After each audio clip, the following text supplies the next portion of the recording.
2013 সালের পর থেকে নিয়মিত তদারকির ফলে পোশাক কারখানার কর্মপরিবেশ ও নিরাপত্তা বিষয়ে অগ্রগতি হয়েছে চোখে পড়ার মতো। এ সময়ে শ্রমিকদের দক্ষতা যেমন বেড়েছে, তেমনি আগের চেয়ে শক্ত হয়েছে শ্রমিক মালিক সম্পর্ক। শ্রমিক মালিক স্বার্থ সুরক্ষায় যারা কাজ করেন, বর্তমানে বেশ গুরুত্ব দেওয়া হচ্ছে সেই মিড লেভেল ম্যানেজমেন্টে কর্মরতদের দক্ষতা বাড়ানোর উপর।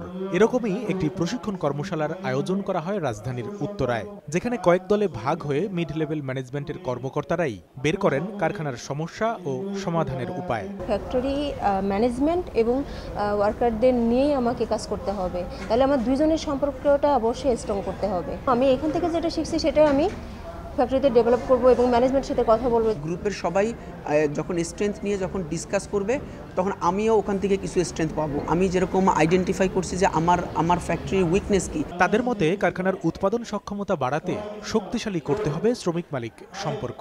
অনেক ফ্যাক্টরি এখনো বাংলাদেশে আছে যে নামে কমপ্লায়েন্স, বাট প্র্যাকটিক্যালি করতেছে না। কী কী সুবিধা বৃদ্ধি করা যায়, তাদের মতামত গ্রহণ করা হয় এবং তাতে কিন্তু ট্রেনিং অ্যান্ড ওয়ার্কশপের মাধ্যমে সেটা যদি বিষয়টা আরও অবগত করা হয়, তাহলে আমার মনে হয় যে দিন দিন উত্তরোত্তর বৃদ্ধি পাবে এই পোশাক শিল্প প্রতিষ্ঠানে। তবে কমপ্লায়েন্স বিশেষজ্ঞদের মতে মিড লেভেলে কর্মকর্তাদের দক্ষতা বাড়ানোর ক্ষেত্রে এখনও উদাসীন অনেক প্রতিষ্ঠান। আমরা যেন সবাই সম্মিলিতভাবে পোশাক শিল্পের উন্নয়নের জন্য কাজ করে যেতে পারি, সেদিকে লক্ষ্য রাখবেন। আমরা যদি মিড ম্যানেজমেন্টকে ওয়েল এস্টাবলিশড করি, তাহলে কিন্তু আমাদের প্রোডাকশন বাড়বে, অ্যাজ ওয়েল অ্যাজ আমাদের যে ওয়ার্কাররা তারা প্রপারভাবে শিখতে পারবে। কারখানা পর্যায়ে শ্রমিকদের সঙ্গে মালিকদের সরাসরি কথা বলার সুযোগ তৈরি করা গেলে কাজের প্রতি শ্রমিকদের আগ্রহ আরও বাড়বে বলে মনে করেন তারা।